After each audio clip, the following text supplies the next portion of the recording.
Olá, eu sou o professor José Avelino Placa e nós vamos iniciar hoje a aula número 15 de aprendizado de máquinas.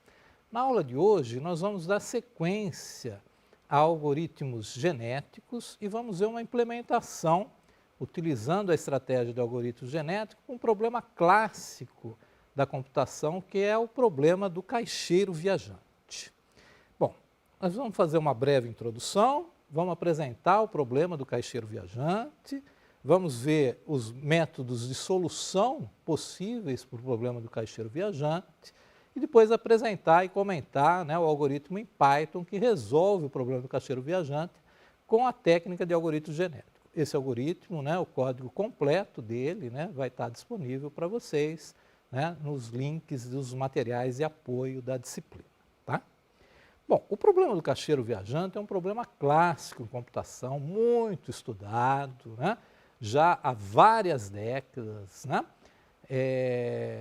e serve como exemplo de aplicações de diversas técnicas, Claro que na aula de hoje nós vamos abordar a técnica de solução dele via algoritmos genéticos. Bom, o problema do caixeiro viajante, ele tem algumas formulações distintas, mas todas convergindo mais ou menos para o mesmo objetivo. Eu tenho um grafo de várias cidades, ou vários nós, onde eu tenho um peso de ligação entre as arestas desse grafo, que poderia ser o custo de eu ir de um nó para o outro, ou se a gente poder extrapolar, seria a distância, por exemplo, entre uma cidade e outra, E o problema do caixeiro viajante consiste em eu encontrar qual é a rota mínima que eu possa partir de uma dada cidade, passar por todas as outras cidades uma única vez e chegar a cobrir o total daquelas cidades com o custo mínimo, ou seja, percorrendo uma distância mínima. As variações do problema do caixeiro viajante implica que muitas vezes eu fixo qual é a cidade de origem, que eu tenho que partir de uma determinada cidade, eu também coloco a condição que eu tenho que retornar à cidade de origem, Em outras variações eu não preciso necessariamente retornar, basta percorrer cada uma delas, e cobrir todas elas, do meu grafo, Então, feitas essas considerações, vamos ver quais são as possibilidades aí que a gente tem, Antes disso, só a título de curiosidade, esse problema do caixeiro viajante foi tão estudado que uma empresa de promoções chamada Procter & Gamble, na década de 60, lançou um desafio para quem solucionasse o problema do caixeiro viajante para um conjunto específico de cidades dos Estados Unidos, onde o prêmio principal chegava a $10.000, que era o valor suficiente para comprar uma boa casa na época. E muitas soluções foram apresentadas, pessoas que nem se conheciam apresentaram soluções similares para o problema do caixeiro viajante, e aí o critério de desempate foi a melhor redação da solução apresentada e os produtos da Procter & Gamble, que foi a patrocinadora desse evento. Isso só para a gente ter uma noção do quanto desse problema já foi objeto de estudo na área da computação. Bom, por conta disso, a gente tem diversas soluções para o problema do caixeiro viajante. Basicamente, a gente pode separar essas estratégias de solução do problema do caixeiro viajante nos métodos exatos e nos métodos heurísticos. Os métodos exatos implicam em elaborar um algoritmo que faz a busca no grafo em profundidade até percorrer todas as cidades e guardar todos os trajetos e depois identificar qual seria o trajeto mínimo. Evidentemente que esse método ele permite que se encontre a solução, mas ele é extremamente custoso. Para um grafo com muitas cidades, ele passa a ser inviável, uma vez que ele se caracteriza com um problema de complexidade NP difícil, e não vale a pena computacionalmente, né, em termos de tempo, né, e de recursos, né, se valer dessa solução. Para um grafo pequeno, né, com poucas cidades, até é uma solução viável, mas como na maioria das situações práticas, né, se a gente pensar em nós, roteadores de redes, né, isso implica numa quantidade imensa, né, de nós, né, na casa dos milhares, então os métodos exatos já não servem para esse tipo, né, de dimensão do problema, né? E aí a gente tem o grupo dos métodos heurísticos, ou seja, métodos que vão se utilizar de alguma informação específica do problema para que, né, eu possa ganhar tempo na minha solução, eliminar caminhos, né, que não vão me levar à solução, né, e com isso otimizar, né, a minha busca, né, pelo caminho ótimo, né, do caixeiro viajante. Dentre os métodos heurísticos, a gente tem o método do vizinho mais próximo, o método da cobertura mínima, que foi proposto pelo Dijkstra, que também é muito estudado, e os algoritmos genéticos, que é o que a gente vai ver na aula de hoje. Bom, vamos imaginar que eu tenha, né, uma situação do caixeiro viajante, que eu tenho 6 cidades, né, ou 6 nós, né? Essa aqui ao lado é a minha matriz de adjacências, ou seja, é o custo da distância de cada nó, né? O que, se eu olhar na matriz de adjacência, eu vou ver que, né, a linha do A com a coluna do B está 1, ou seja, o custo de eu ir da cidade A para a cidade B é 1. O A com o C é 2, implica que o custo de eu ir para a cidade A até a cidade C é 2, o A com o D é 3, ou seja, de A para D o custo é 3 e assim por diante, né? Então, com a matriz de adjacência eu tenho, na verdade, o custo, né, senão ficaria carregado, né, de informação visual, né, no gráfico, fica mais fácil da gente identificar, né, olhando a matriz de adjacências, tá? Bom, a primeira coisa que a gente viu em aula anterior, né, é como que eu vou identificar o meu cromossomo, né, e a minha população inicial, né? Então a gente pode imaginar, né, de montar o nosso cromossomo aqui com valores de 1 a n, né, ou onde cada um representa a cidade, né, já que eu tenho que identificar qual é a rota melhor a ser feita que vai me dar o custo mínimo, né? Então, o meu cromossomo poderia indicar a sequência de cidades a serem visitadas. Nesse problema aqui, eu não estou colocando nenhuma condição de partir de iniciar sempre a rota a partir de uma dada cidade, né? Ela pode ser iniciada de qualquer cidade. E também não vai ter a condição de retornar à cidade original, ou seja, eu preciso estabelecer uma rota onde eu, partindo de uma dada cidade, percorra todas as demais com o custo mínimo, né? E a função de avaliação, evidentemente, então, passa a ser minimizar esse valor, né?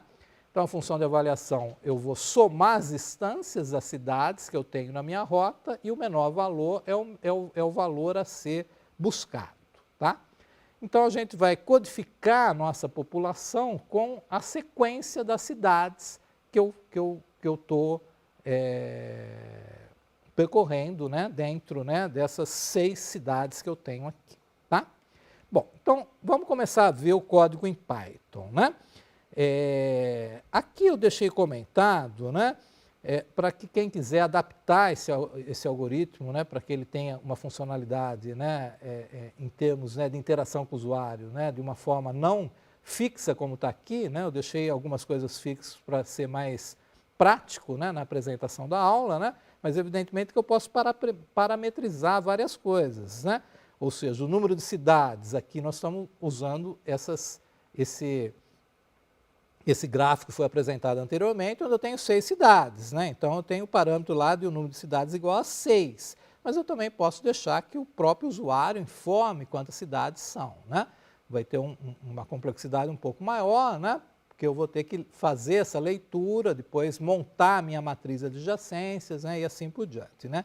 Aqui eu deixei mais fixos, né? Apenas para a gente ter, né, uma produtividade melhor, né, no entendimento do algoritmo, né? Mas essa parte comentada ela poderá ser utilizada para ter uma flexibilidade maior na utilização do algoritmo.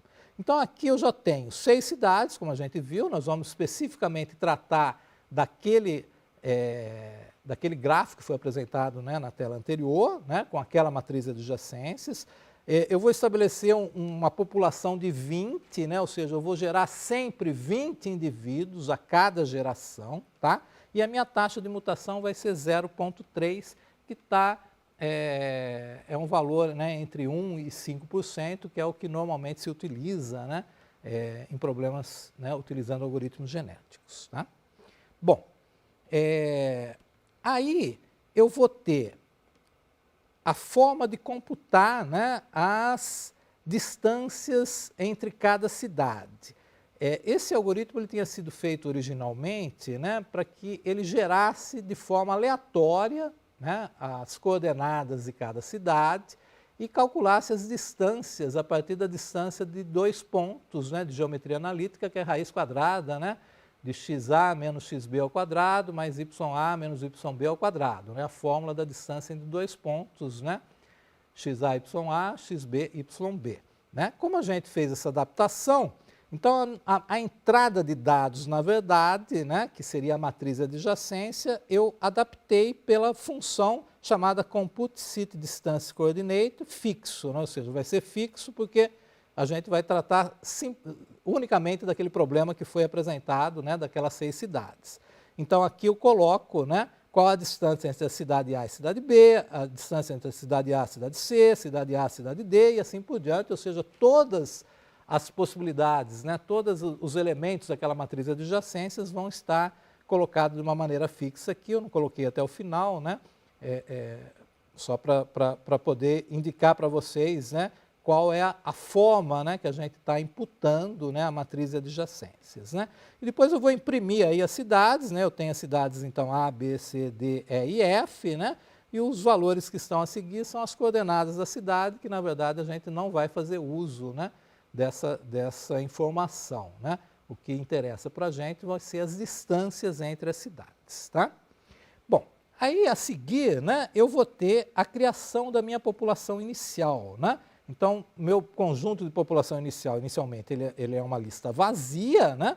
E depois eu vou pegar aleatoriamente, né, e gerar a minha população inicial, né, e retornar, né, num array da minha, chamado, né, de population set, né, e aqui eu imprimi esse array aí só para a gente ter uma ideia. Né? Então, a minha população inicial nada mais é do que vários cromossomos, onde cada cromossomo é uma sequência ou rota, né, se a gente pensar assim, né, de cidades. Né?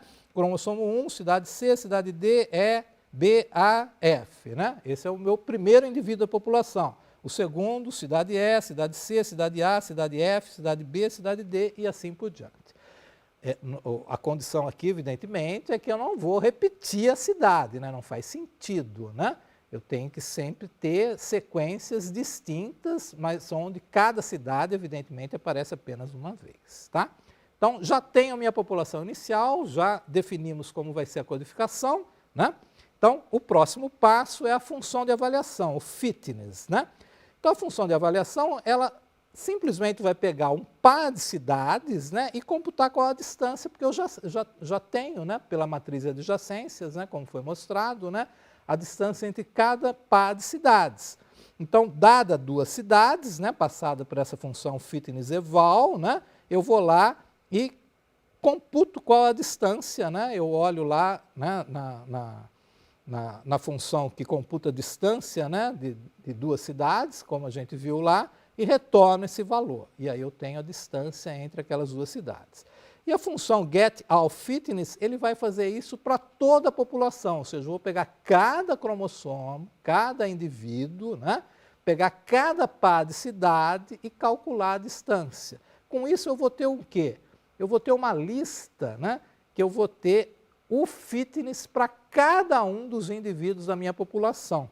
Então, eu imprimi também aí só o início, né, para a gente ter uma ideia. Esse array, né, com o fitness list, né, ele vai ter lá valores, né, onde o primeiro é 13 ponto alguma coisa, que implica o quê? Que a distância a distância total de todo o percurso das cidades daquele primeiro cromossomo deu 13 ponto alguma coisa. O do segundo deu 12 ponto alguma coisa e assim por diante. Então, eu vou ter uma lista aí com os valores das distâncias para cada percurso, né, vamos pensar assim, né, que seria aquela sequência de cidades que compõe cada cromossomo, que compõe a minha população. Tá?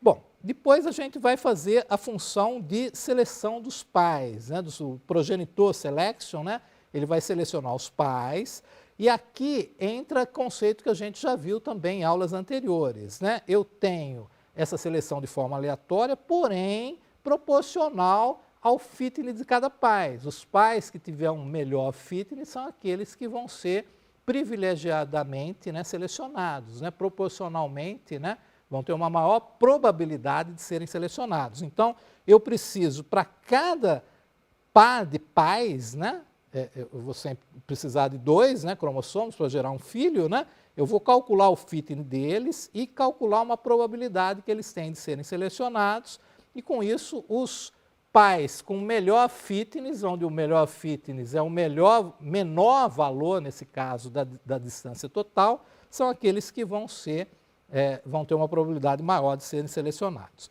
E aí eu gero a lista dos progenitores, dos pais, então está ali um exemplo, né?